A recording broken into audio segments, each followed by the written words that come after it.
Suddenly, the spurned redneck brother from before drives up next to him and starts beating the shit out of Geico's car with a bat. Yeah, because he reached 100 Mississippi. I don't understand. What's the question? From the next lane, like, this seems like an easy fight to avoid. The driving abreast baseball bat fight. It's like everyone's like, dude, hit the brakes. He's like, what? Drive straight at the same speed? All right. Keep doing it. Health class is bullshit. Let's smoke some AIDS. Let's go. God-awful movies.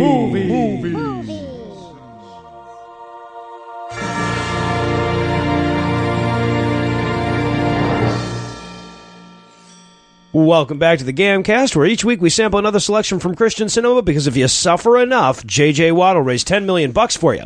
I'm your host, Noah Lugeons, and sitting to my immediate left is my good friend Heath Enwright. Heath, is it too soon for the flood jokes, or are we... It is. Thanks for asking about my birthday. It was great. Appreciate it. And by the way, you know who's a good comedian who does some nice crowd work? Who's that? The President of the United States when he's visiting a disaster site. He's hilarious. Yeah, he had quite a crowd. And sitting 81 miles to my right is my bad friend Eli Bosnick. Eli, how are you this fine afternoon, sir? Pretty good, Noah. Just engaging in some risk behaviors because I've lost my way, you know. Well, it's good. You've been learning from our selection today. Got this root beer. All right, so before we get into this week's movie, I want to let everyone know that we've got an upcoming show in Austin at the end of the month. That show is still on. We're going to be donating a portion of the proceeds to hurricane relief. So if you know somebody down there that could really use an extra laugh at the end of the month, be sure to check the show notes for links to buy tickets. I just tried to make money off the disaster, didn't I? I'm a horrible person. You can buy my hats on the website. Anyway, so tell us, Heath, what are we going to be breaking down today? We watched Code Letters and Numbers, M1028. It's an hour-long dare video from middle school, but with heaven and hell built in. It's Damnation, Abuse, Resistance, Education, the movie. Yeah, well done. Well done. And Eli, how bad was this movie? Well, if you loved Saw, but you wish that Hobby Lobby had done all the special effects, you will love this movie. It's Saw 316. Saw 316. It's actually very close to that, because that's what the code letters are. M1028 is Matthew 1028. So, yeah, okay. Let's deal with that up front. I don't want to just catch people off guard in the C segment of this with, and now we're in hell. So, right up front, this movie is about 90% after-school special and 10% cheap horror movie. Because towards the end, the main character goes to hell for all her sinful ways. And honestly, I would have been no less surprised by a big Bollywood dance number at that point in the film. I mean, was that just me? Did you guys know that was coming? I did not, Noah. I did not see a teenage girl going to damnation for 5 or 6 minutes of this movie coming. I did not see that coming. Just like in Saw. Yeah, it was terrifying, but good. It's great. This is like 2016, the movie. You're like, I don't know if I like this that much. Oh, it got so bad. It got so... Now we're in hell. Yeah. Well, hey, in the movie, she gets back out of hell, so maybe 2017 won't be so bad after all. It could happen. Now, is there anything you guys want to nominate this one for being the best at being the worst at? I'm going to say best worst depiction of hell. We started to talk about it. And I really mean both best and worst at the same time. Well, right. Because it's scary. It's legitimately scary, but also somehow contains Muppets in a horror movie sequence. It's like Nightmare on Sesame Street. We'll get there. It's scary, but it's definitely not hell. It's just like Indiana Jones has been through worse than this person's version of hell. Yeah, it's like a holding cell. Yeah, there you go. Limbo. There's a lot of logistics that need to get worked out in hell. Like they need a copy of Who Moved My Cheese and a floor plan. It's a whole. I don't want to get into it. It's like a low budget police department, but they spend the money they do have. They spend on weird shit. We'll explain. A great example, actually. Most police departments in the southern part of this country way worse than hell. Turns out, way worse. Yeah. I mean, I would have guessed. I've been probably to a few more police departments in the southern portion of this country than you guys, but that would have been my guess. A lot of white people in this place. But anyway, we'll get there. And, Trump hasn't pardoned the devil yet. So it kind of balances out. My point is I feel like he has. I'm going to go with best worst title. Now that I know the M1028 stands for Matthew 10, it makes a little bit more sense. But I watched this entire movie just being like, all right, at 1028, I'm going to know what this movie means. Some M's going to happen. I don't know what to do. Yeah, no, they throw the Bible quote up at the very end of the movie, and I'm like, oh, okay, that's it. They literally couldn't think of anything to name their movie except the Bible quote at the end. All right. To be fair, neither can I. So I'm going to go with best worst overall score on the Bechdel Test. For people who aren't familiar, the Bechdel Test is the measure of sexism in a movie that says, like, if a movie contains a scene where two named female characters talk to each other and aren't talking about a guy, then, like, the movie passes the Bechdel Test. This movie is almost entirely girls talking to each other. Almost every scene is that, and yet they never pass the Bechdel Test. They have so many chances. So many chances. Also, can we call any of these characters named? Can we? Like, you're a detective, so you somehow figured out these people's names, but it wasn't until the very end of the movie that I was like, that's what that one was called. Yeah, like, we've gotten pretty good at that over the time of, I look on IMDb sometimes, That's too. That's the only way I know. Okay. All right, well, unfortunately, Eli didn't bring any more Jew words to inflate the opening, so I guess we're going to pause for a quick break, and when we come back, we'll descend into all the childhood psychological trauma that is M10.28. All my words are Jew words. Hey folks, want to take a minute to talk to you about this week's sponsor, Beachbody On Demand. These are the folks that brought you P90X, Insanity, and the 21-Day Fix. They're dedicated to science-based healthy programs to help you lose weight if you want to, get healthy, and otherwise achieve your fitness goals. We love all our sponsors, but we were very careful before choosing to work with Beachbody because integrity is important to us in a workout program, especially if we were going to recommend it to you. So Beachbody On Demand is an online fitness streaming service that gives you unlimited access to a wide variety of highly effective, world-class workouts personalized to meet your needs, plus extensive nutritional content, all proven to help people achieve their health and fitness goals. With step-by-step program guides, workout calendars, comprehensive nutrition plans, an innovative portion control-focused cooking show, Fixate, and the motivation and support of a growing community, Beachbody On Demand is the total package. But we wouldn't sell you anything we wouldn't try ourselves, and to make this fun, we got a little wager here at Secret Lair, Pennsylvania, over our very own Eli Bosnick, who's going to be trying out one of Beachbody's programs in between each ad spot. So tell him, Eli, what are you going to be doing first? I'm going to be doing the 21-Day Fix because if we know anything about me, we know I'm broken. They have vegan meal options as part of their nutrition plan, plus all other workouts come with a modified person off to the side. One of the problems I've always had with like video workouts is there's just like some trainer who looks like they were carved out of marble and I'm supposed to follow along with a 19-year-old named Yennefer, but they got a person off to the side who does a modified version of the workout, which is good for me and my fitness goals. And I got to preview a bunch of different workouts, and this one really looked like it was at my fitness level. So at the start of the program, I weigh 220 pounds, and if I can lose 10 pounds in the next month before we do another ad spot, Heath has to try a different program next month. Yep, wasn't lying about that. He's learning about that now. And is Beachbody On Demand easy to use?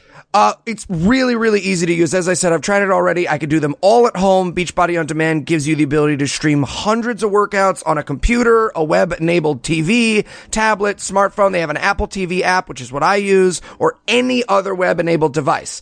They even got like a cool app on my iPhone that I track the workouts, and when I do them, I get to watch it on my Apple TV, and I enter all the calories on the little thing. Apple. Yeah, okay, so, and how was your first workout, man? Pretty tough, but it felt good. And I feel like I'm really working. Be honest. This is for science. I'm so sore, and I think I might die. Okay, I think I might die. Okay, well, we'll update you on Eli's progress in a month, but if you want to follow along, we have a special offer just for you. This is a brand new service, but already has over 1 million members, so you can claim a free trial membership. Just text AWFUL to 303030 and get full access to the entire platform for free. Ew, you can follow along with me. You can join in with me. We can do 21-day fix together and see how it goes. Again, that's just text the word awful to 303030. You can join in with me, get a little healthier if you want to, lose some weight if you want to, or follow whatever fitness goals you might have. Just make your left arm super strong. Whatever you want, you can do it.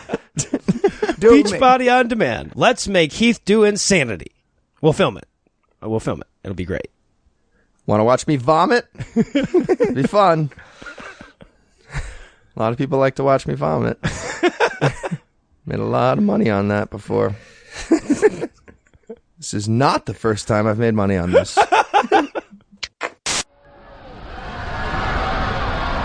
Bring in the seriously? Hey, how's it going, buddy? Seriously, I'm not even trying to take over the world. What are you doing in hell? Yeah, no. I got in a car crash. Sure. Mm-hmm. Yeah. So, what's the deal? We have some exquisite tortures planned for you. Rude, doxy, whatever. First, there's the fire pit, which you will be dipped into wearing chains. Oh, okay. That's pretty bad. Yeah, and then old Snake Fingers over here is gonna touch you. Okay. And then there's a fire pit, which really this is the second fire pit already. Yeah, is that not a No, it's fine. It's fine. You're doing good. You hate it. No, it's fine. Honestly, it's fine. I just expected a little more, variety. I mean, that's like two fire pits, like right away. Well, snake fingers. Right. No, snake fingers. That sounds pretty unpleasant. So, good stuff. You're crushing it. You're just being nice.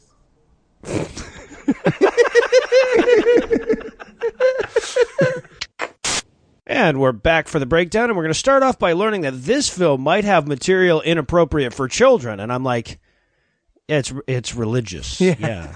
Guys, this movie has tits and a brown bunny-esque blowjob. Wait for it. Wait for it, guys, if you haven't seen that scene. Well, everybody. I don't mean like men. I mean like everybody. If you have not seen that scene, it will change your life. In a good way. Chloe Sevigny.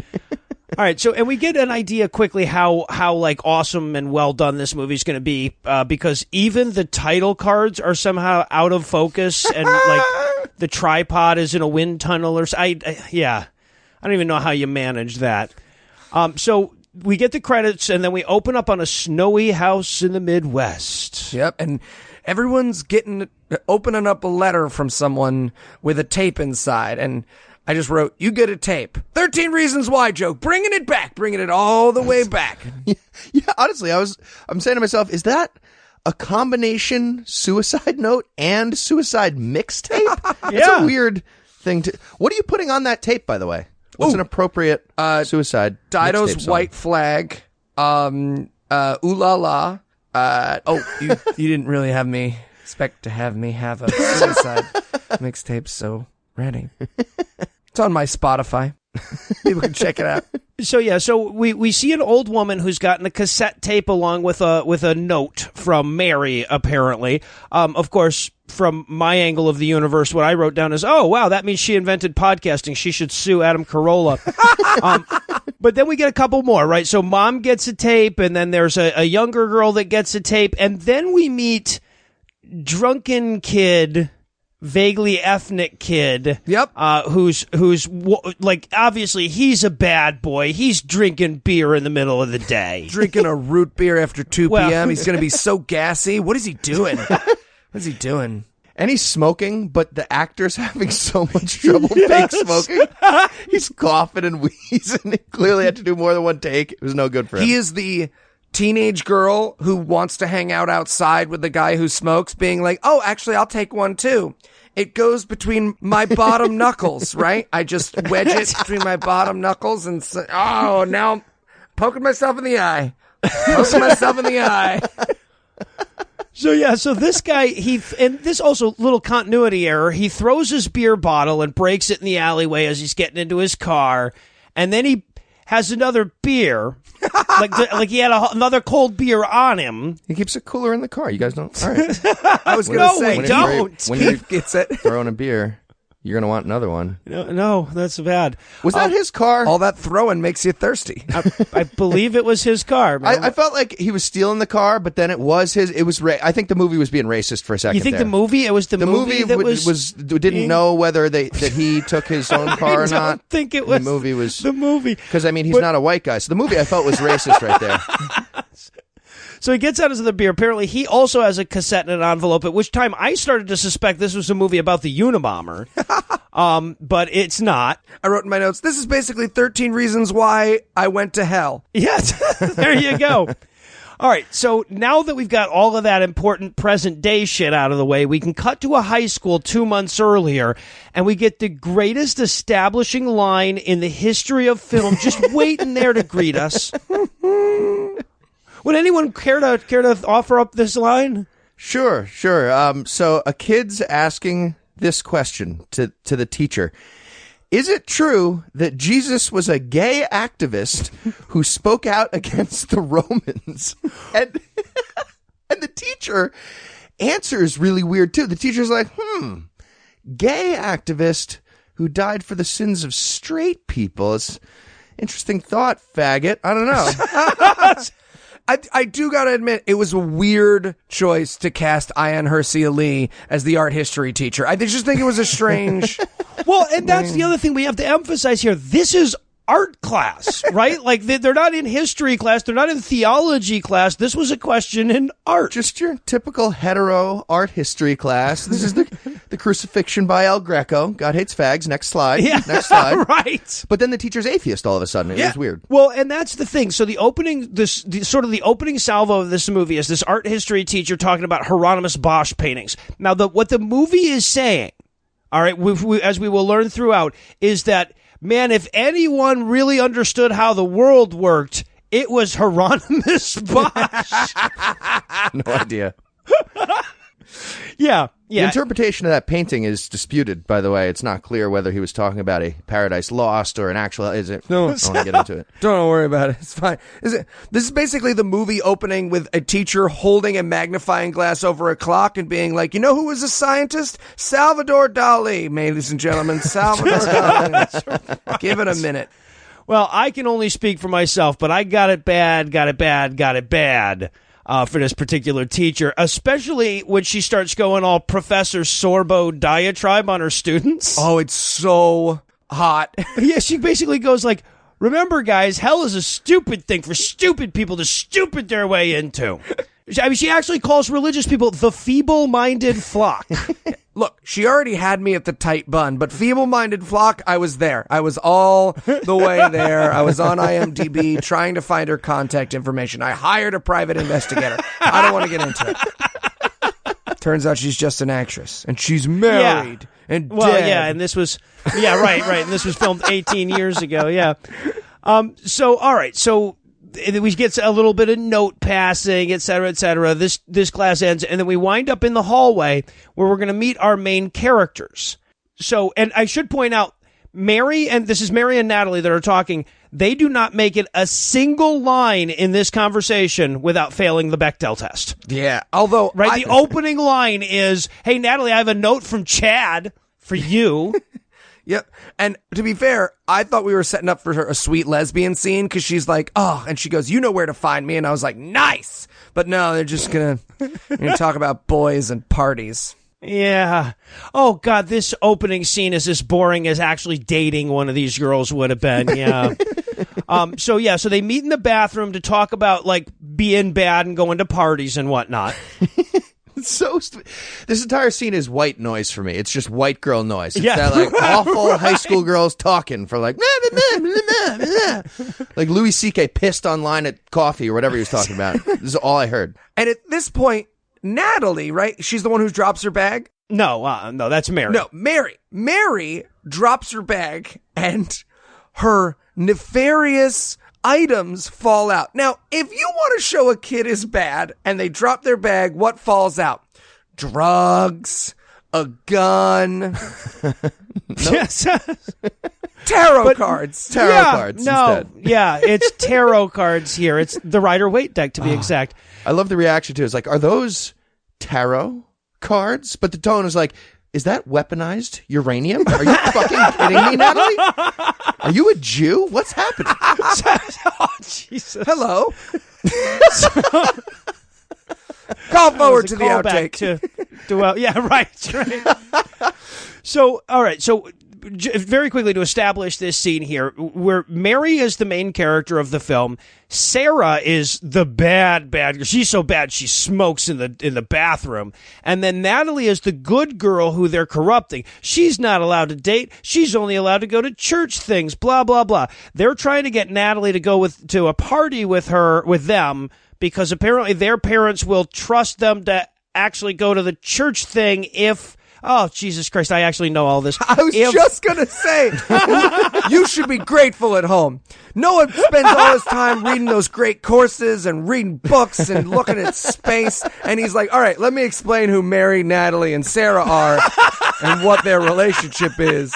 I'm going to remember this in 40 years because that's how Alzheimer's works. So in 40 years, someone's going to be walking me to lunch, which I won't be able to chew, and I'm going to be like, Mary and Sarah both want to go to the party, but Natalie's not sure. Yeah, right.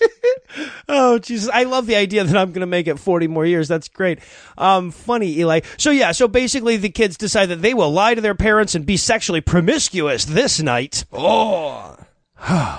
So now we cut to dinner that night at Mary's house. Oh, and it's a terrible non-Jewish dinner. So, I need to explain. Jews talk when they eat, and the non-Jews don't. And that's not at all true. Well, okay. I've talked every at a table time before. No, you talk with friends. But if there's a Jew there, I mean, you're not going to. Yeah, exactly. I don't have miscegenated dinner tables, but I feel like we're getting off track now. Every time I've eaten with a Goyish family, I sit down and you people you scrape your silverware against your plates in total fucking silence, and then you start screaming at each other, but there's no zero. There's no how.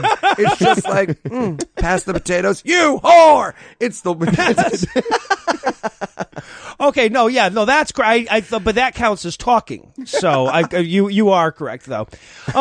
They drop us in the middle of this conversation, and it's so fucking awkward because what's just happened is the girl has asked for permission to go to this church thing. Mom doesn't want to let her go because she's grounded, but we don't see that part. We just see the reaction to it and have to fill in what just happened.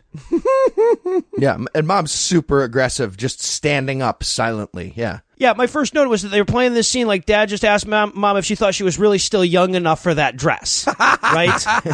But no, it's all about the fact that the daughter's grounded, and she shouldn't be allowed to go out because she talked mean to her mama.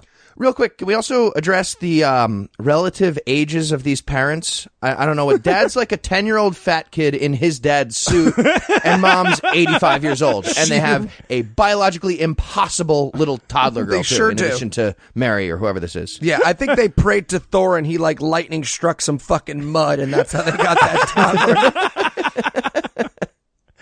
The dad, by the way, is the writer-director of the film, and the mom is probably his mom. I don't know.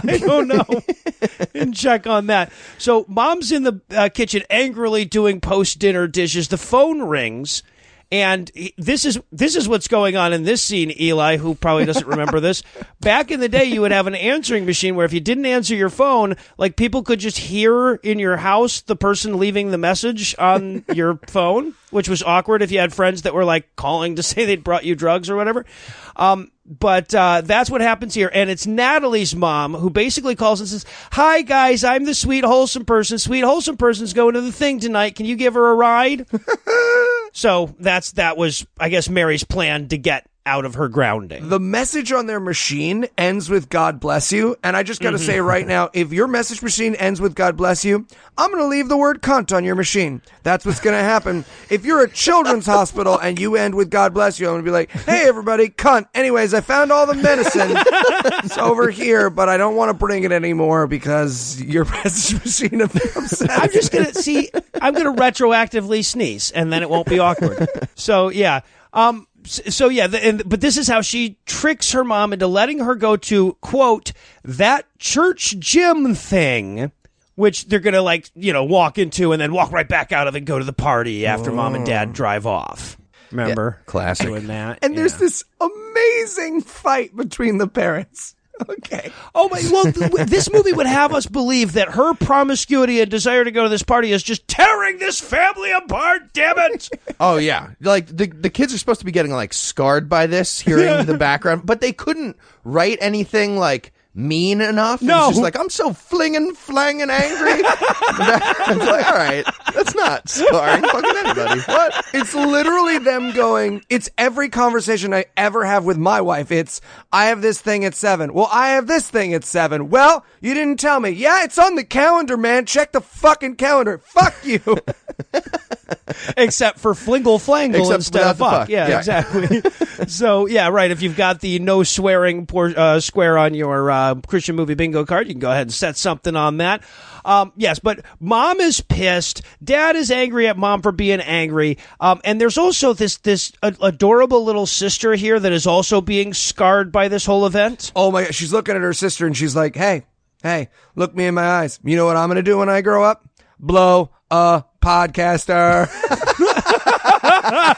I'm already planning the revenge. You see this septum? Not going to have not a piece of metal in it for long. But she's still, at the moment, she's still wholesome. So the little girl goes and gets a present wrapped in paper towels that she bought for her older sister, or made for her older sister. It's so cute, too. This child actress fucking nails it. She's adorable. Mm. Yeah, no, she really is. And actually, you know what? While we're on the subject, the girl who plays Mary is actually pretty good, too. And bizarrely so in this movie. And I say that, everybody looks tall when they're standing next to Lucinda. I mean, compared to the other actors in this film, she's amazing. But I think she actually might be a fairly talented actress, which is really awkward in this film. Sure is. Sure is. So she made her an acorn crucifix. She gives it to her and she's like, thank you. Okay. You're supposed to wear it. Yeah, wear it. God. On my body. Sure. And then people will see she gives it. her a hug and whispers in her ear, Jesus loves you. And I wanted her so badly to be like, and he's always watching. Yeah, right. She gives it in the we all float down here tone, right? Yeah, she pop scares into a demon in a real horror movie. That's what happens right there. It's fucking creepy. Yeah, it turned from sweet to creepy in a big fucking hurry. And now we get the whole, the scene where dad is all pissed and makes it clear to Mary just how on the last thread their family is over all her skullduggery. And makes it very clear she better be home by 11 p.m., damn it. That's a generous curfew, Dad. Yeah, well at one point, Dad's just like, if she's not home on time... And that's it. That's the end, You want to finish your thought in the scripted movie? No? Nothing? No. Right. And she goes, does 10:59 count? Dude, I wasn't allowed out until 11 in high school. Yeah, but you had a Jewish mom, so but it's like the problem kid versus parents moment. Does 10:59? Can you describe the ruckus? Yeah. Right. She's turning up teenage meth anthem by the atheist drug band. Can't hear you, Dad. Teenage meth anthem. Yeah, except they're not willing to go there, right? They're not willing to have her say anything smart ass. They're not willing to have her listening to any bad, nothing, saying any swear words or anything. So yeah, that's the best they can do. So everybody leaves. Mom's got a thing that night with the church thing, and Dad's got a church thing that night, and they got to take the daughter to a babysitter, the little girl to a babysitter. Big, huge pain in the ass. Everybody leaves. Now Mary is down in the basement doing some ironing. And we get this weird series of horror movie establishing shots through the house. And I say weird because nothing is going to happen here. Never pays She's off. just going to iron her clothes. No, it's just like Azazel coming in and being like, nah. Wrong and house. Walk back out. Yeah. Nobody's home, apparently. Yep. Although this does contain this incredible moment where the camera slowly zooms for a very long time on a newspaper advertisement for a telephone psychic. Not just a telephone psychic, the number. Oh, the number, which is 1-900-FUTURE, which is not enough fucking numbers. You fucking window lickers. Count to 7. Jesus. Not enough numbers. They didn't know how long a phone number was. This movie made a whole newspaper prop with the wrong number of numbers and a phone number. But I love that the way this is shot, there's a candle right beside it and everything, is like, oh, she's invited the devil into this house or something like that. Like, like what this should be is, oh, there's a candle next to that piece of newspaper. That's a fire hazard. That was but my no. worry. I thought there was going to be Yeah. a fire. I was like, oh, that's going to catch on fire. This is scary. But nope, it was just like, look at the words on the paper. I literally had to watch this scene twice to understand what it was communicating to me. Also, I have to point this out. She's listening to her headphones while she's ironing, and she appears to be listening to like the Mega Man soundtrack. It's like, Yeah, what the fuck? That was some of my favorite stuff. rocking out to the water level. 1999, I would have listened to something like Mega Man soundtrack on my Walkman, Yeah, right. whatever she had. Yeah, so but she gets all freaked out by a noise or something. Again, it's nothing. But she has to run around and act like she's in a horror movie for a second, I guess. To be fair, though, I do that whenever I'm home alone. Like, I know that experience is a very relatable part of the movie. I'm an atheist and a skeptic, Oh, and absolutely. anything moves in my house, I'm like, fucking ghosts. Yep. Ghost. I am 36 years old. I get scared by empty houses. Like Noah and Lucinda, when they left, I carried around a giant knife all over the house. I still have it. It's right under my desk next to my computer now. It's access for that. So now there's a creepy knock at the door, or actually it's just a regular knock, but they treat it like it's a horror movie moment. This is Sarah. This is bad girl number 2, the smoking one from earlier. And she's like, are you ready to go, or is there still some more horror movie establishing shit to do? And she's like, no, I'm almost ready. Come on in. Actually, she's like, oh, my God, my parents just left, and you smell like beer already, is her actual greeting. And she also makes fun of for what she's wearing, which is valid. She's dressed kind of like an inmate from Shawshank. Like, I was in high school in 1999. We didn't dress like that. No. As it turned out, I was not in high school. I mean, I still went into high schools, but not for I'd occasionally anything visit that I high should schools, talk but I about was on- selling Yeah. those kids drugs. I wasn't fucking around. So not anything I want to talk To be about. clear. Yeah. And so, all right. So very quickly before I incriminate myself, we're going to this church gym thing. I love that my mom listens to this show. Middle school. I and- was in middle school, in case anyone's wondering. I think I was in 6th grade. So Nope, 10 years old, not in 12 years old, not in middle school yet. Elementary school. State Farm doesn't care. So we go to this church gym thing, and Mary and Sarah are in the car waiting for Natalie. Natalie, of course, is the goody two-shoes that they need to make this whole thing work somehow, but that bitch ain't shown up yet. Oh, so bad. And they have this weird, like, Natalie. I don't know. I feel a little guilty about this. And she's like, shh, at least I don't pretend to have a conscience. Fucking, I'm a hard determinist anyway. So, like, it starts to get super like, I couldn't stand not to be God, fucking Mary. Which, by the way, almost passes the Bechdel test until the end of the conversation. She's like, so what about Rick? So Are you close. still with Rick? So close. What happened with you and Rick? Also, tiny moment. It might be the worst sports thing we've seen, actually, but it's this tiny little thing. They don't even play a sport. They're just establishing that there's basketball happening at this church gym thing. Yeah. So they just throw a basketball across the frame that makes no sense. Like, it might as well roll past, like, tumbleweed. Like, they don't know what.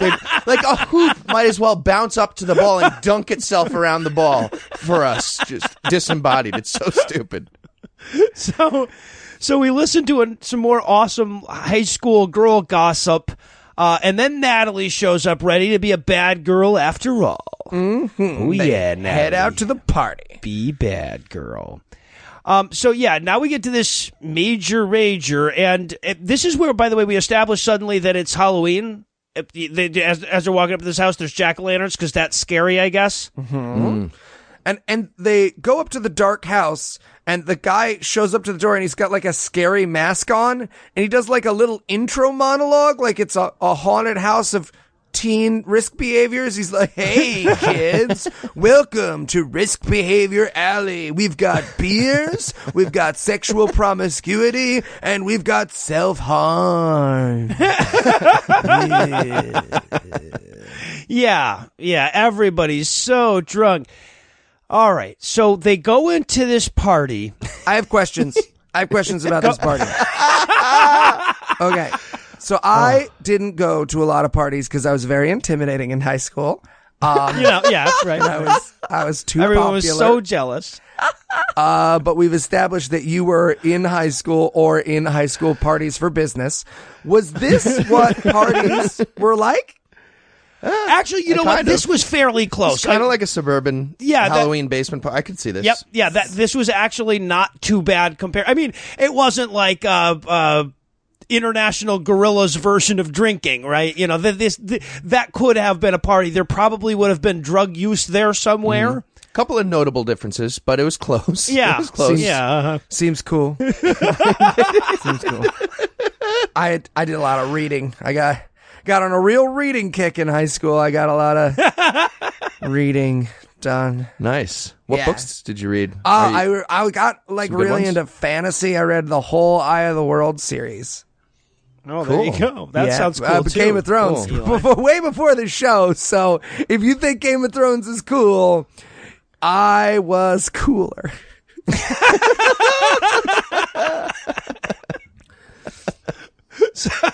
Comedy, jokes.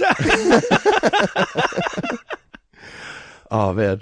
But I love the movie's so clumsy. Like, so they walk into the party, they walk into this basement, and immediately is like some dude's just yelling, like, Sarah, it's me, Rick. I'm off camera, but it's Rick, the guy who just broke up with Mary, who's standing there. Your other friend is Natalie. There are 33 minutes left in this movie. So awkward. Yeah, right. So yeah, that's what we're supposed to learn here. The guy that Mary just broke up with is now dating Sarah, and that bitch didn't even tell her. Oh. And the guy that Natalie came here to meet isn't even there. Darn it. But luckily for Natalie, though, Trenchcoat Mafia is standing right behind her and seems painfully interested. Okay, let's talk about Trenchcoat Mafia. So this is supposed to be a creepy guy at the party, and it is a 9-year-old dressed as a bodyguard wearing sunglasses in the pitch black party. In a dark basement. Yeah. Yes. If he's not blind, I hope he dies. His first question to her should have been, who are you? Are you a person or a post? I can't. Yeah. And also, can we talk about this guy, Rick, right? Because Sarah goes over to start making out with Rick, and he is the fucking Geico caveman mascot, isn't he? Oh, it's phenomenal. He looks like Pedro from Napoleon Dynamite going through a hippie phase. Kind of like a teenage Inigo Montoya. A little bit too. Yeah, okay. Inigo Montoya. Right. I'm going to call him from now on. Pretty happy about that. Well done. So caveman guy is going to, I have him as Geico through the rest of the movie. Geico is going to go upstairs and fuck Sarah, but on the way up the stairs, Redneck guy is coming down. Now, Redneck guy, apparently Geico has fucked Redneck guy's sister, and Redneck guy is out for revenge. Yeah. Says he's going to smash his face. Oh, sorry. He says he's going to crash his face. He's going to crash his face. Yes. I believe, yeah.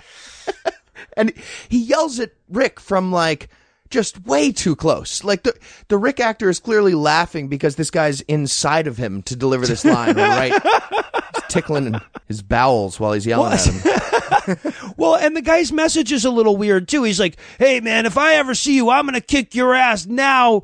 Not now, but later in the movie, for some reason. We're now in a party where, like, basically there's no chaperones or anything. This would be an ideal time to kick your ass, but I'm going to do it later in the film. Listen, I'm the great-great-great-grandson of the Lamanite king, so I'm going to give you a head start. Get out of here, and then I'm going to send my priests after you. Oh, but yeah, if this is a high school party, everybody circles around outside the front porch. Yeah. And this is a fight. Yeah, absolutely. Why would it not be the 100%. fight there? Yeah, right. Because it works better later in the movie, I guess. But yeah, and now Sarah doesn't want to fuck him because he just heard he was with the redneck guy's sister. Oh. And I wrote, God, all my notes sound like things that Heath has to pretend to care about on the phone. That's crazy. I care about all those things. You hear me genuine laughing all the time.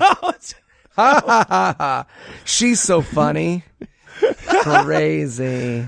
Brunch. But meanwhile, Trenchcoat Mafia is, I guess we're going to go with flirting with Natalie, which is basically, I have a penis I would like to put in you. Hey, where the fuck are you going? I feel Trenchcoat Mafia's pain. He gets absurdly angry so fast, though. Starts yelling like Dark Knight, just dance with me. Where are you? I'm completely blind down here. Seriously, where are you? Look, if wearing an outfit that you think is cool but is actually entirely comedic is wrong, then I didn't want to be right in high school. Right? Elbow patches, ladies and gentlemen. I definitely got a leather jacket and wore it like that a while when I first got it in high school. Yeah. No, we all did something similar to that, depending on our income. So Natalie has to get away from Trenchcoat Mafia. So she goes outside on the porch where there are no witnesses so she can be safe. Mm-hmm. But luckily for her, suddenly all of the named characters show up on the porch very soon after. And is it just me, or right here specifically, did they all of a sudden get really thick Midwest accents just for this conversation? Like, they all sound like they should be like churning butter or like something with cheese making. Like, they sound like dairy and swing state ignorance all at the same time. Just all of a sudden. Yeah, it sounded like growing up. Yeah, sure did. So yeah, they all meet out on we made a lot of butter as a kid, is what I'm saying. In Detroit, we were big butter makers. He was selling butter to the kids mom. He in was high selling school. Butter at the high school. That's what he was doing. He was a butter delivery salesman with shoulder length hair. Yeah. So Natalie's had enough. Damn it, she needs to go back to the church gym thingy. But Sarah doesn't want to drive her there because Sarah still wants to go fuck Geico. You see. Yeah. This is important stuff, guys. This is all the movie really has. I mean, we have to act like we're interested in this. I'm picturing a drug handshake with butter, and I'm distracted because you're trying to, like, here you go. It's all ishy. It's ishy. Just fucking hand it. We always do this. Now there's like a 20 mashed in with butter. This is so stupid. It's a dumb system. Lefty, righty, at least. God damn it. Every time, Rick. Every time. By the way, real quick, Rick's teeth. We get a weird close up of him, like Rick, by the way, is Geico. Tinigo Montoya. We get a weird shot of him like scowling, and we get his teeth. They're crazy. They're facing in all directions. It's like he covered his gums in honey and dipped his mouth in a pile of teeth, like Kickboxer with the broken glass with teeth. Yeah, he looks like his teeth are preparing for the Persians to attack. He he's got the tooth equivalent of Six-Fingered Man. He has 6/5 of the right amount of teeth, it feels like. All right, so now here's the deal. They need to get back to the church thingy. Sarah won't drive them because she's being a bitch, but Rick and her are driving out to the lake to fuck, and they will drop them off at the church thingy, but only if Rick gets to be drunk and unsafe behind the wheel. Yeah, which is great. And he's just like, look, we can drunk drive you there, but I'm not driving you there. We'll drunk drive you Yes, there. right. Who am sober, will not drive you there. He will drunk drive you there, or any of you who I assume can operate a vehicle. Yeah, right. Because you just offered to. Yeah, exactly. But before we can get to all the drunk driving risk behaviors, we have to cut to Mom, who is at the least pleasant gathering of non-cannibal humans. Swingers party. All right, the second least pleasant gathering.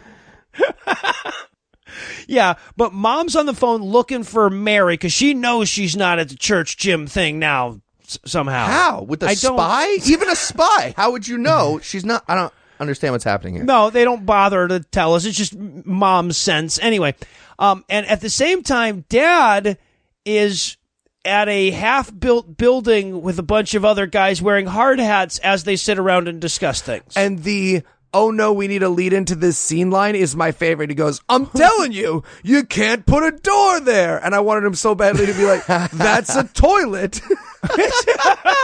Yeah. The background conversation throughout this is so forced. They keep going with it. It's just like blueprint, paint is a thing we'd say. T-square. I want to say girder. Just stick with rubber. Don't get fancy. One guy I'm sure was actually saying rabble, rabble, rabble back there. One of the guys was just rabble, rabble. They're like, Steve, stop. You got to say words. Rabble, rabble, rabble. Yeah, but in the foreground, Dad gets a call from Mom. Where's Mary? Oh, she's off whoring again, I bet, type of call. And in the background, we have these guys desperately trying to keep saying construction words until the scene is over. Oh, God. Crazy Billionaire Money. I remake this movie, find all those actors, and I extend this scene by 40 more seconds. Because you know one of the actors would end up being like, I'm gay! Oh, sorry. Ran out of construction words, but I am gay. I'm going to leave my wife and children because I am. This is how we found it, folks. This is how we found it. Gay hammer! Fuck. Did you say gay hammer, man? Yeah. Just hammer? What did you hear me say? You said gay. You gay? said gay hammer now. I feel like that. We both, at least, at the worst. You have to tell me if you're gay. So, It's like a cop. so meanwhile, the girls are going too fast in an automobile with an impaired driver. And then, as if that's not bad enough, he puts on rock music to really invite the devil in. Oh. Also, drinks from a liquor bottle that's way too big. Yeah, it's supposed to be a 40, but this is minimum 200 ounces of malt liquor that they're drinking it looks out like of. something Winnie the Pooh would be drinking honey out of. Yes. Hey, we're going to order a prop liquor bottle. What size? Do they have absurd size? Yes, they do. I'm looking for, can he drink out of the decorations at an Italian restaurant? Yes, he can. What about a giant copper still built into the car? Would that make sense? That would actually be fucking awesome. He just drinks out of a giant old espresso machine. Is Tom trying to get you to drink his terrible homemade beer? Come on, man, try it. No, you're not good at this. That's why you had to buy it, and you don't do it for a living. No. So, I bet Tom's got some good homemade beer. I wouldn't be surprised. well, Eli is such a beer connoisseur, he would probably know. So yeah, and I love too, by the way, that they show like Natalie, the good girl of the group. She's covering her ears because of the evil music. She doesn't want to let the devil in. So as they're driving along, suddenly the spurned redneck brother from before shows up, drives up next to him, and starts beating the shit out of Geico's car with a bat. Yeah, because he reached 100 Mississippi. I don't understand. What's the question? From the next lane, like this seems like an easy fight to avoid. The driving abreast baseball bat fight. It's like everyone's like, dude, hit the brakes. He's like, what? Drive straight at the same speed? All right. Keep doing it. Health class is bullshit. Let's smoke some AIDS. Let's go. So stupid. So he pulls over. Yeah, to make himself more Which also killable. makes no sense. Oh, Jesus Christ. Yeah, and Natalie would like to get out of the car that's being hit with a bat now that they've stopped. But just to remind us what a badass Geico is, he has to, like, give her the violent look, Yeah. Well, doesn't he slap her? Oh, does he slap her? I couldn't. It's fucking There's pitch black. definitely at a this point slap in the of movie. somebody by him. There's definitely a slapping. Yeah. And there are only women in the car with him. Well, right. So he hit some damn body. Okay. So then the baseball bat guy drives up, and they taunt him. They're like, oh, you want to come get us? Come get us. Why would you want to come get them? You have 3 hot chicks in the car, and you're like going to go fuck one of them at least. But instead, you're going to chase this guy down that wants to kill you? He has a beer bottle, and it's like he's challenging him to a race for alcohol. And I wrote in my notes, the race for alcohol, the Heath Enwright story.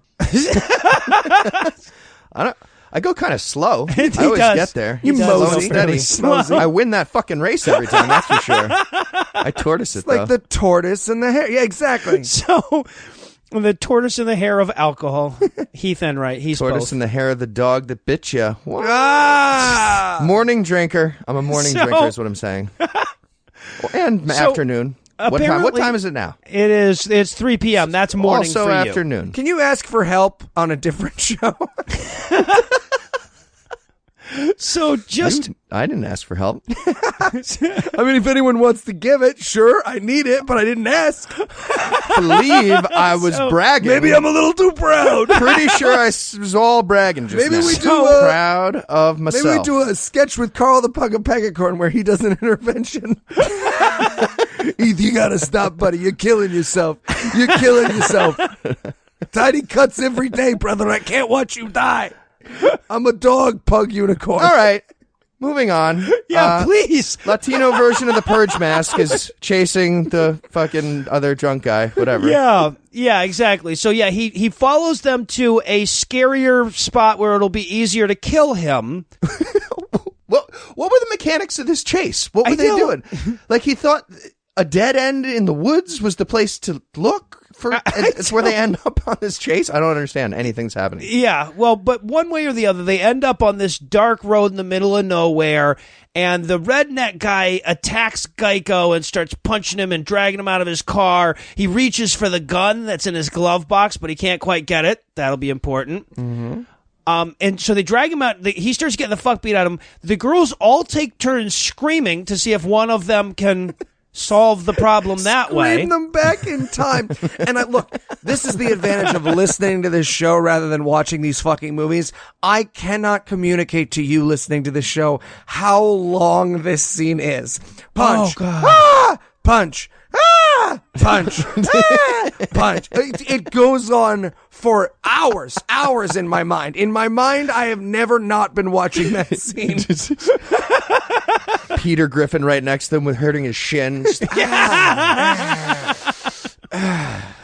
So Sarah, who was the girl that he was going to fuck at the end of this, has had enough. She takes the gun out of the glove box, and she goes back to like shoot into the air to scare him off. Right, that's her plan, or shoot into the ground because she's an idiot. Would that not? Well, I mean, that might also scare them off. Yeah, exactly. But shooting the air actually probably would be worse because the bullet has to come down. Okay. And exactly. Shoot yourself. That really gets them scared. Get your own arm and fire through your own arm. That way they know you're a badass. All right, if I'm ever getting beat the shit out of, Heath, you get the gun. Well, please. Let me say this. It is absurd how long she waits before getting the gun. She stares at the gun while, like, he takes a water break, like someone comes out with a round sign, ding, ding, and there's fucking Conor McGregor standing off to the side. Oh, you shouldn't have been involved in this fight. You did a bad job, Pedro. She's looking back and forth, gun, insurance information. What do we do? Because if we smash the window, I feel like they should exchange info. Should I use the gun? She throws that into the ground. It bounces up, gets him in the eye. Oh, I'm so sorry. We have Allstate. I'd like to know what yours is. And stop beating him up. Nazis. Thank you. And that's, by the way, can we point that out that what we're watching is a bunch of white kids beating a brown person to death? It's a lynching in Ohio. Yes. Yeah, exactly. Yeah. Exactly. It's the only vaguely ethnic person in this school getting beaten to death by white kids.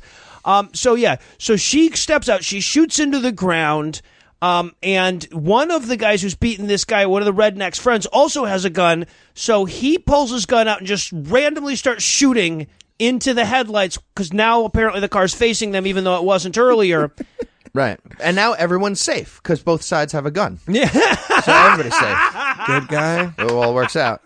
The second gun, second gun actually makes it technically a gun fight. A gunfight is what happens now. It brought a gun to a gunfight. That's what it turns into. Yep. When you bring a gun, it's automatically a gunfight. Not a lot of people know that, but now it's automatically a gunfight when you fight with a gun. Yeah, it is. No, thank you for clearing that up.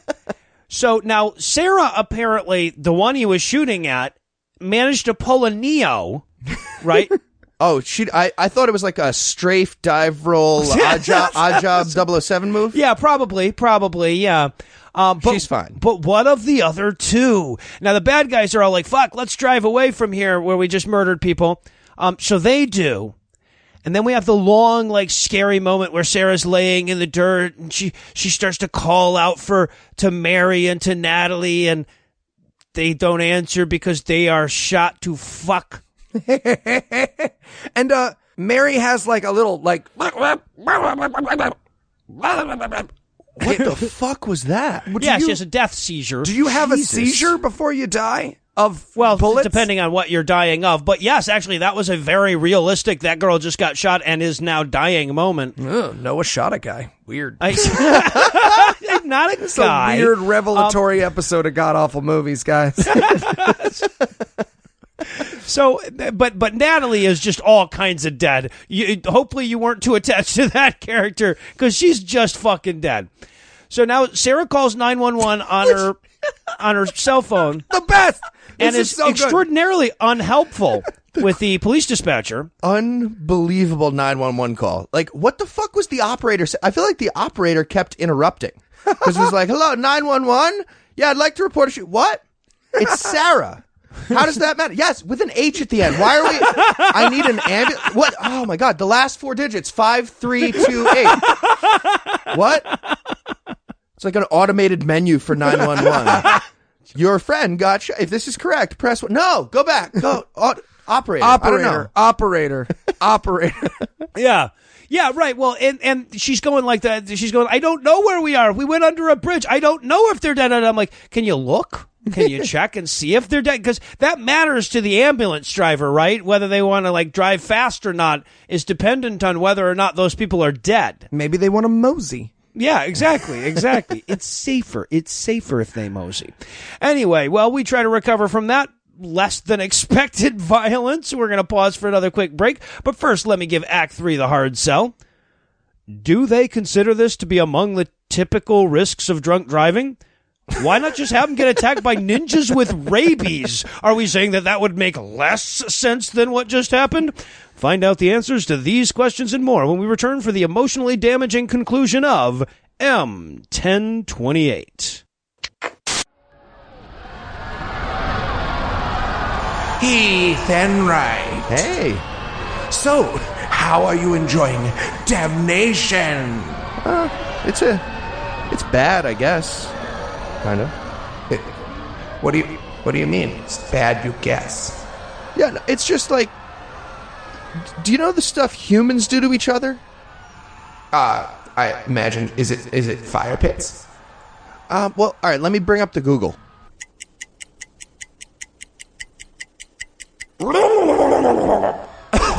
Oh, man. Yeah, no, there you go, buddy. Let it out. You guys are the worst. Oh, the worst. I know. Why would you? I know, buddy. I know. It's rough. Fire pits for all of you. Yeah, buddy. Fire pits. Weird.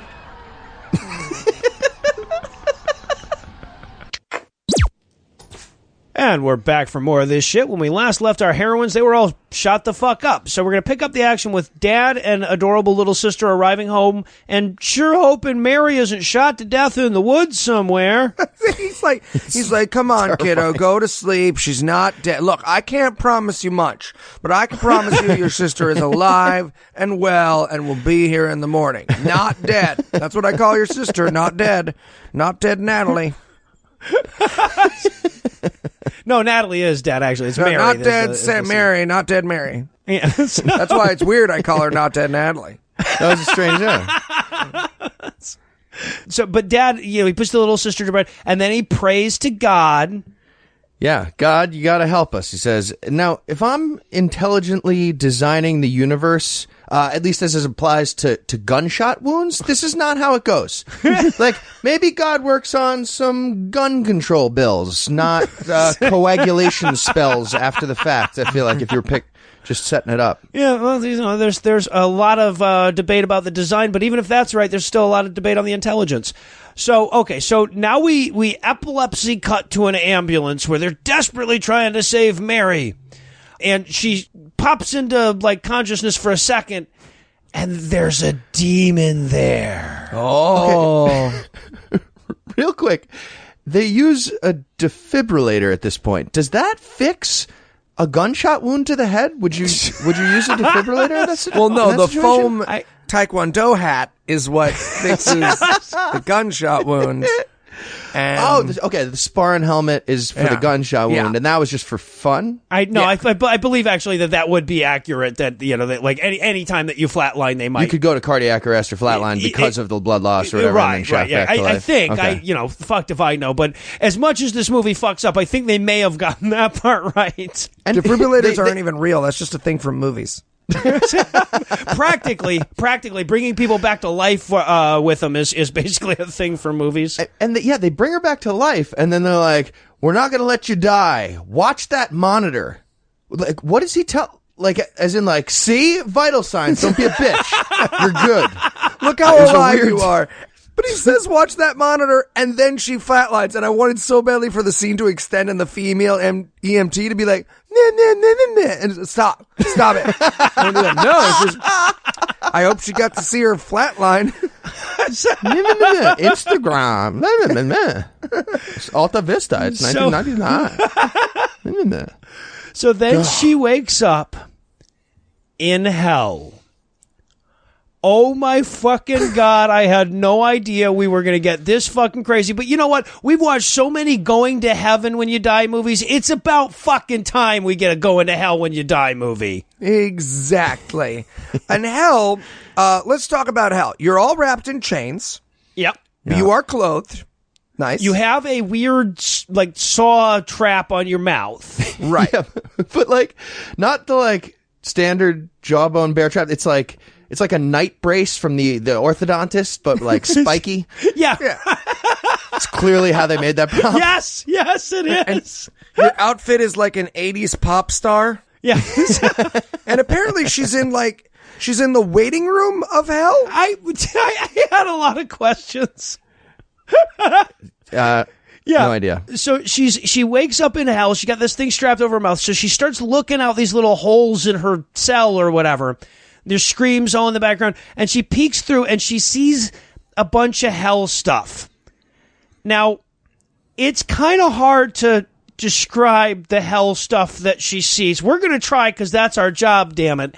The first thing... that's what these notes must be. I'm trying to figure out what I fucking wrote here. All right, I'm about to describe what the fuck's happening in this scene. I was so confused. Yeah, the first thing I have is a Cenobite is having an orgasm above her grate.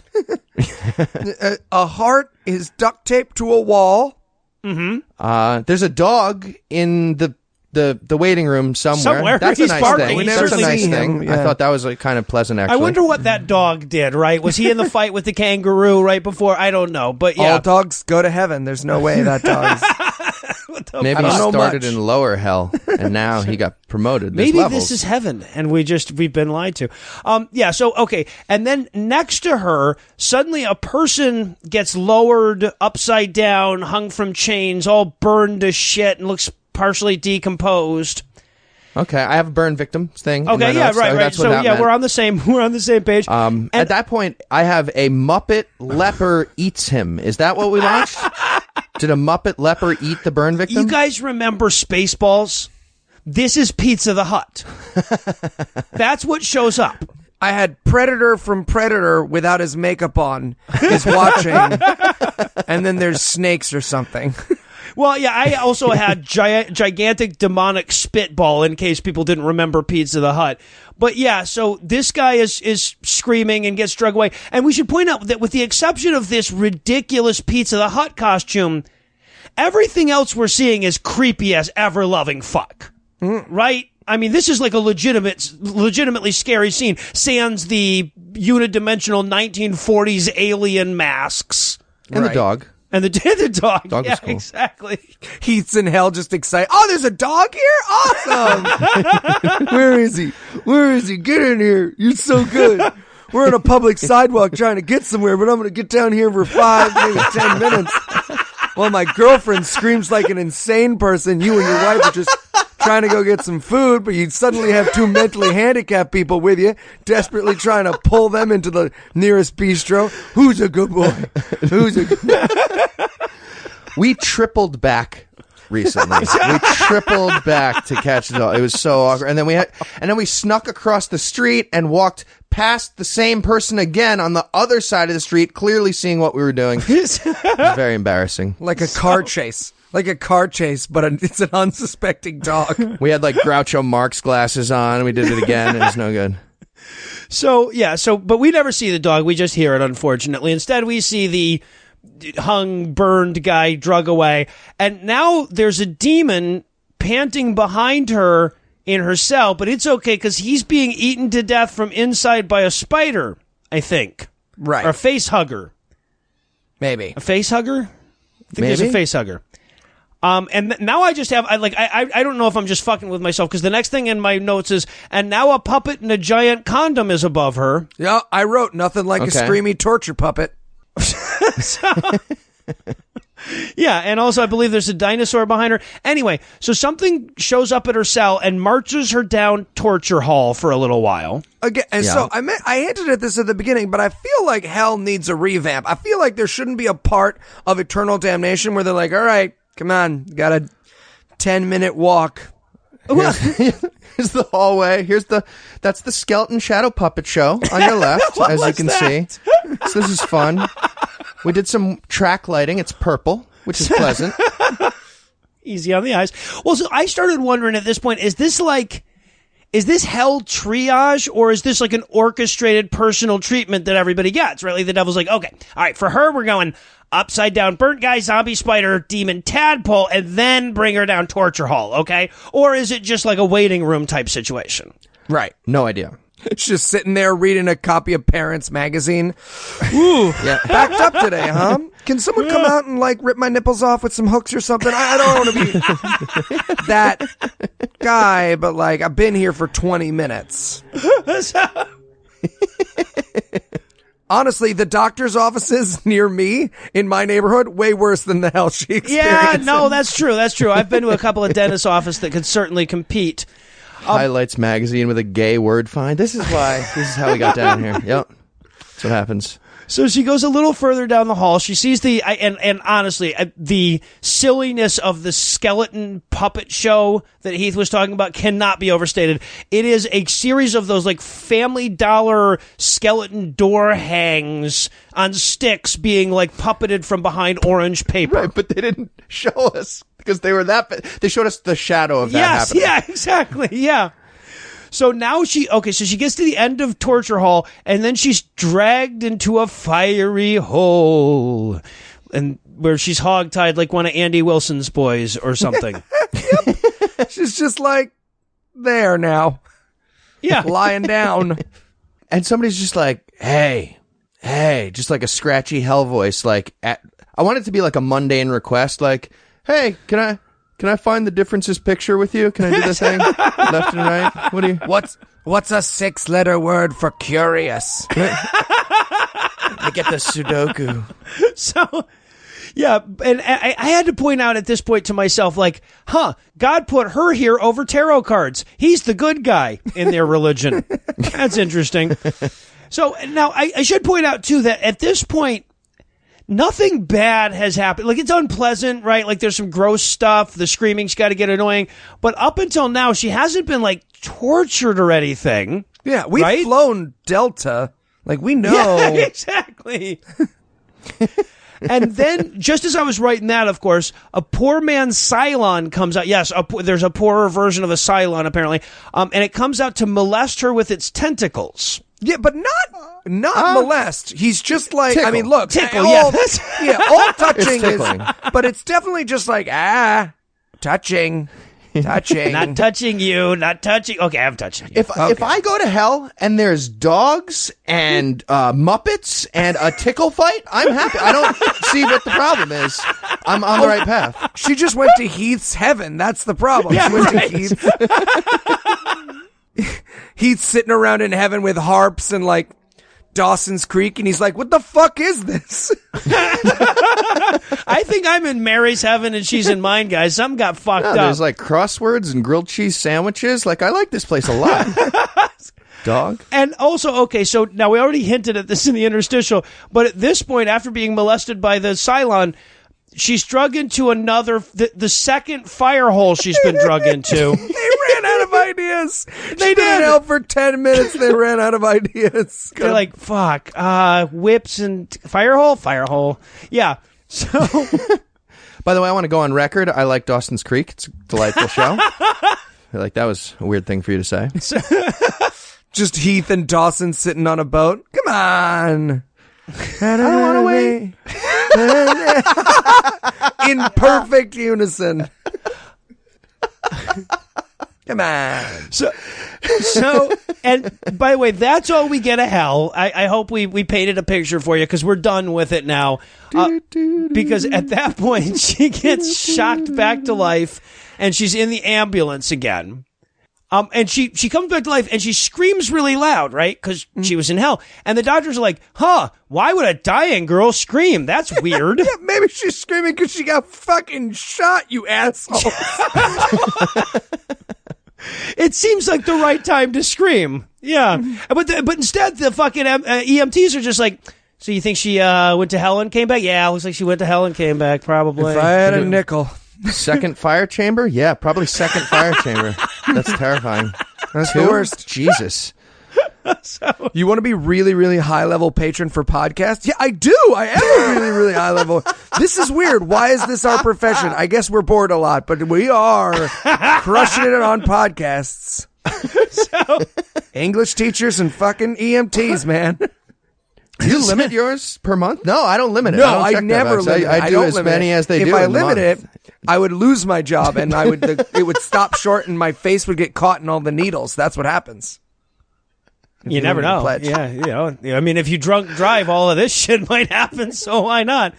So they get her to the hospital. And at this point, I want to kind of just back up for a second and consider how much of the plot of this movie was completely pointless.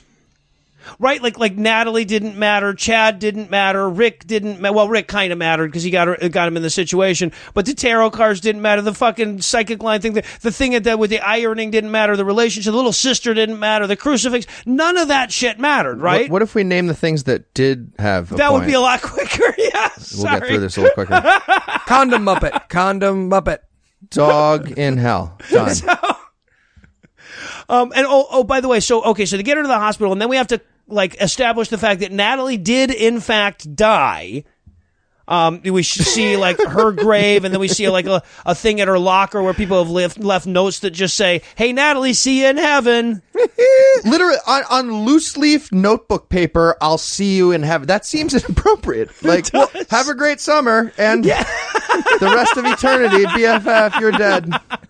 Well, see, now I was very disappointed because we got a shot of what's her name, Mary, in hell. I wanted to see a shot of Natalie in heaven. Just all of a sudden we flash over to her pussy being slathered in Nutella by a four-dicked Ryan Gosling. I'm in. That's what I'm saying. But we only got the hell shot. That's not fair. All right, well, ruining your birthday idea that I had for you. That's fine. That won't be the last time he ruins his birthday. I have to return that costume. Looking for a lot of Nutella. Well, I'll eat the Nutella, but now I have to return the costume. Yeah. Got a lot of looks at Trader Joe's for you.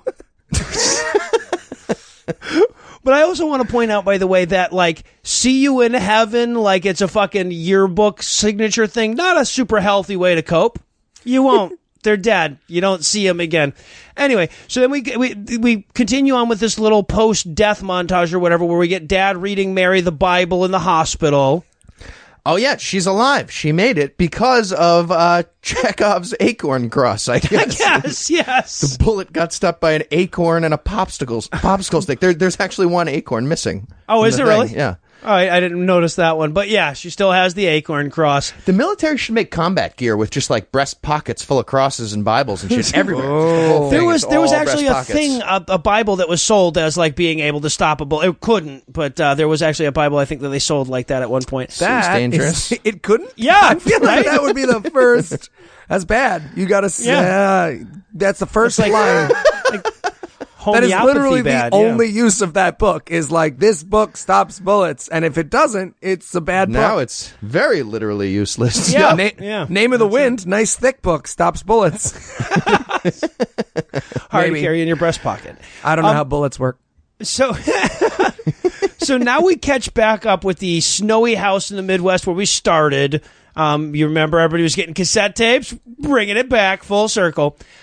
So Mary apparently is in a wheelchair now. So the cross deflected the bullet into her spine? It's like a dick move by God. I'm just saying. Well, it was her neck where all of the bandages were earlier, right? So she got shot in the throat and is paralyzed now. Okay. I don't see how the cross Maybe it goes in and factors out if the cross... God's... All right. Yeah, so... Or gun control. Go back to the gun control. That would be a lot like, easier. Nip it in the bud. So now she's cassette taping stuff for the beginning of the movie. And this monologue is my everything. Oh, she's just Jesus. like, look, I was always like, I'll figure out this whole religious thing in a minute, but you could die any second. You could die right the fuck now. Right now. Any second. Now. Not now, but now. Now. Oh, what's behind you? Yeah, right. That's the whole fucking thing. And she throws in like these weird lines. Like she's like, I learned that death can't be measured by heartbeats or brainwave patterns. I'm like, I sure can. feel like you can. Sure can. And also, like, basically the message here is, I know Christian theology is right because I had a nightmare when I was dying and on a lot of drugs. Yeah, I was about to say. Exactly. Let me tell you what religions are true because of my dreams. Also, now, Natalie has to fuck me. Mary, but I told the private investigator, and he was like, I'm not allowed to convey that message. I don't want to get into it. A lot of drama. So then she closes up. She's like, hell is real and eternity is long. Like, so long, like the longest, sad. Like, I was banking on the converting last minute thing. Maybe the Christians should change that rule. That's a bad way to set it up. It's not good. And then basically she closes the whole monologue off by going, like, sure glad I'm not going to hell, and then looks dead ass at the camera. Get it? Like you might be? Yeah. She might as well just end it with, whatever. Hi. Sounded nice. Want to meet that dog. And what's the lesson here? Like, I don't get in a car with a drunk Latino and then get shot by Nazis trying to lynch him for fucking a white girl unless you're good with God first. How is that helpful to anybody? Especially if you read tarot cards. Yeah, don't do that.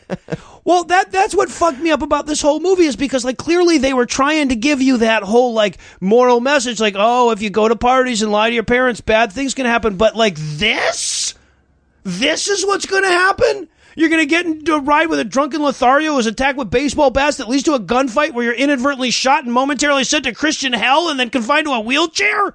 What? Is that the moral of this story? Okay, fair and balanced. It actually made me think, what if we are wrong? Let's just be honest with ourselves. Maybe we just hedge our bets a little bit. I'm trying to think of a wager of some kind. Already put some chips down, buddy. I'm all set. He's like, I didn't know there were fucking dogs. Hold on. I would just like to point out, I feel like eternity in hell would be better than just dying. So, like, even if it turns out I'm wrong, I'm probably, like, better off. Also, at some point, a demon will have to interact with you when you're unhappy. So, who really loses there? Let's just throw that out. Exactly. I feel like I'd get promoted. Right? Like, I feel like I'd get into hell, and, like, after about 3 weeks, they'd be like, we should really get this guy just yelling at people. That diatribe thing he was doing was really crushing it, actually. Let's get him back up there. He has made 11 demons cry. 11. All right, so what I thought we would do is we maybe could take some inspiration from this movie and maybe offer our listeners some equally convoluted life advice. For example, never watch Christian movies because you might drop your fidget spinner while you're watching it and then bend over to pick it up and hit your head and drive yourself unconscious. And while you're out, somebody could come and inject you with a performance-enhancing substance and ruin your chances to go pro. Oh, that's a Like good point. proposal for a PSA. Okay, so just like life advice. If you're setting up a democracy, you're going to be tempted to just count the votes, but you don't want to do that. You need like an electoral college to make sure that people who went to real college don't get equal voting power as ignorant hillbillies. You want to make it better that way. I got to debate you guys on the electoral college at some point. I'm just going to we're going to go I'm 2-on-1. going to mention the president and win that debate. I'm going to mention. I'm going to point out that has nothing to do with it. It absolutely does. Well, not nothing to do with it. I'm the judge. I am the Eli's middle. 2 votes. Which side? Center. Thank you. We win. We win. No democracy. Monarchy. King Obama. I was going to say we're getting close to that. You know, we don't. We haven't. not I don't oppose feel King like we've Obama. ruled monarchy out for this year. That's not a crazy idea. Oppose King Obama. He will kill you with a robot. All right.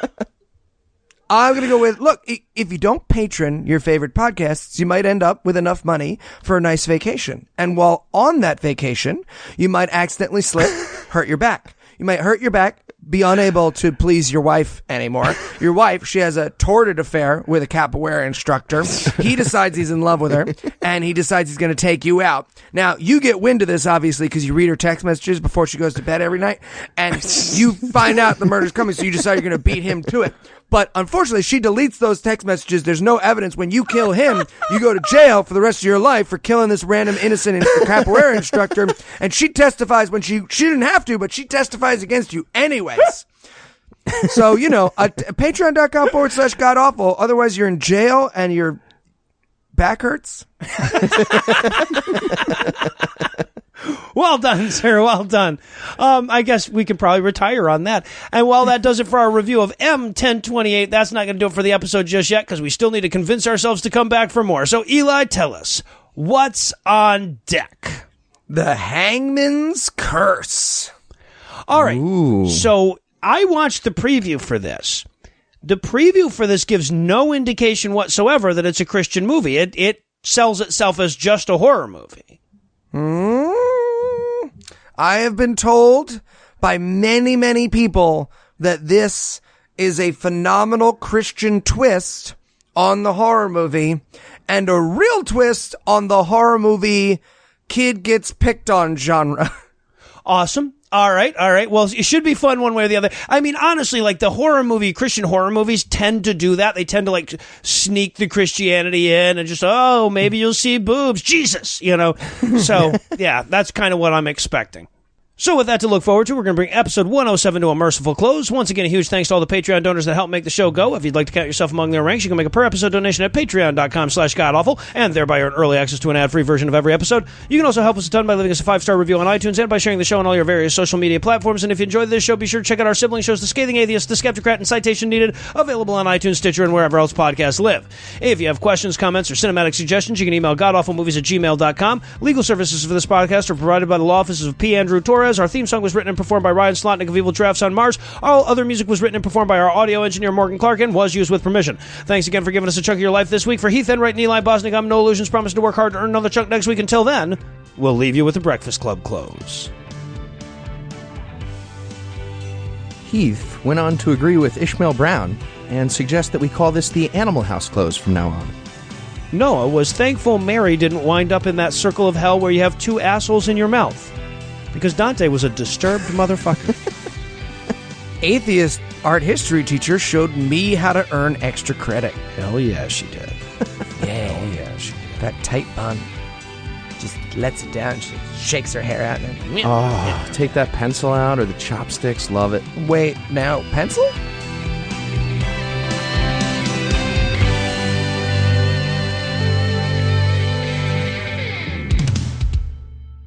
Pencil, chopsticks to hold the thing. Oh, to hold the hair. Okay, never mind. I thought, What did you think I was talking about? I thought you were talking about getting a pencil in putting your the pencil in if it had been Weirdo.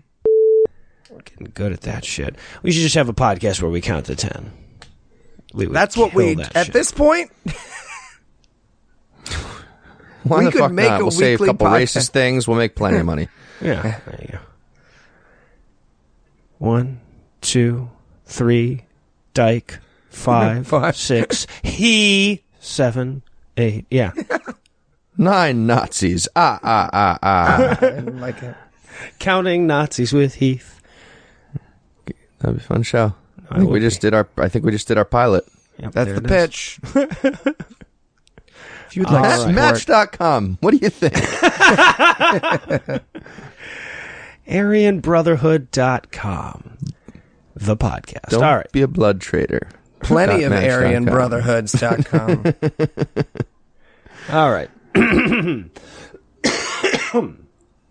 We should have a less Nazi outtake somewhere in this, too, in this record, so that we can use it in the show. All right, here we go. The Jews are cool. Nailed it. Beep. Nailed it. The Jews are cool. Wait, one more time. Sorry. Beep. The Jews are cool. The Jews are cool. They're cool.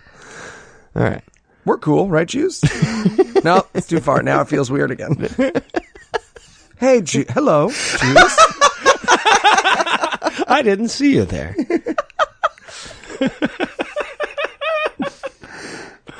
All right, here we go. All right, and then we'll go to the How do you say death in Hebrew?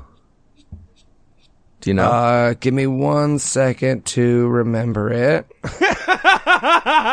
I'm just saying, when you toast, it should be the opposite of l'chaim. Like, it should be whatever is to death. That seems appropriate. Oh, man. Let me see. If I remember correctly, why is it in Hebrew? Why would it show up in Hebrew? If I ask for a fucking translation, I don't want it in... It does the same shit in Arabic. It doesn't give you a phonetic spelling of it or anything. It just gives you the Arabic, and it's like, well, fuck you. 2 hamsters trying to talk through a wall, if I remember correctly. It's 2 hamsters trying to talk through a wall. Okay. Well, there you go. One of them's got a boner. The preceding podcast was a production of Puzzle and a Thunderstorm LLC, copyright 2017, all rights reserved.